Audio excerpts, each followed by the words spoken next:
Yo mga idol, kamusta? Sports Talk PH nga pala. Ang pahiwatig ni Amir Khan, pag-usapan natin yan mga idol.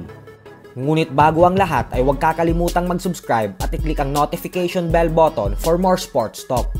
So alam nga po nating lahat na nakatakdang lumaban ang ating pambansang kamao Manny Pacquiao sa buwan ng January sa susunod na taon kontra sa kickboxing and Muay Thai World Champion at kapwa niya legendary fighter na si Buakaw Bankamek, kung saan paglalabanan nilang dalawa ang WBC Legends belt sa isang 6-rounder fight.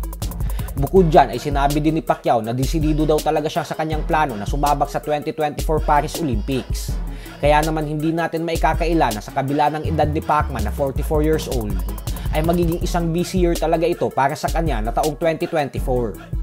Subalit sa latest interview naman nga po ng British boxing superstar and former world champion Amir Khan, ay sinabi nitong magkakaroon daw siya ng isang napakalaking pasabog at announcement sa susunod na linggo patungkol sa kanyang pagbabalik sa ibabaw ng lona magmula nang matalo siya via technical knockout sa kamay ng kababayan niya na si Kell Brook nitong nakalipas na taon lamang. Paliwanag ni Khan na hindi daw pipitsugin ang susunod niyang laban at bagkos isang big fight daw ito. Pwede daw nating sabihin na isang super fight ito. Masyado daw kasing malaki ang offer sa kanya kaya hindi niya daw ito kayang tanggihan. Kaya naman dahil dyan ay ngayon palang umano ay balik gym na daw siya para mag-ensayo. Dagdag pa ni Amir Khan na bagamat gusto niya lang sabihin kung sino ang kanyang makakalaban, ay hindi pa daw ito pwedeng i-anunsyo sa ngayon. Basta isa daw ito sa pinakamalaking pangalan sa mundo ng boxing.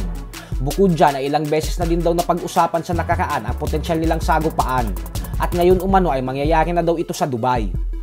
At bagamat nga po walang binanggit na pangalan si Amir Khan, ay ayon sa iba't ibang lehitimong boxing website sa Amerika ay kumbinsido daw sila na ang ating pambansang kamao Manny Pacquiao ang tinutukoy ni Amir Khan dito.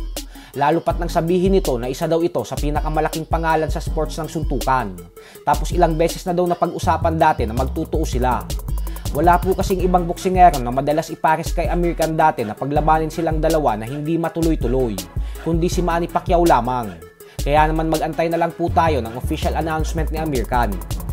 Sa kabilang banda naman mga idol ay matapos nga pong matikman ng rising star knockout artist Ryan Garcia ang kanyang kauna-unahang talo sa kanyang professional boxing career sa kamay ng undefeated 3-division world champion Gervonta Tank Davis mahigit 5 buwan na ang nakakalipas, ay mukhang handa na nga pong lumaban ulit si Garcia upang makabalik sa winning column.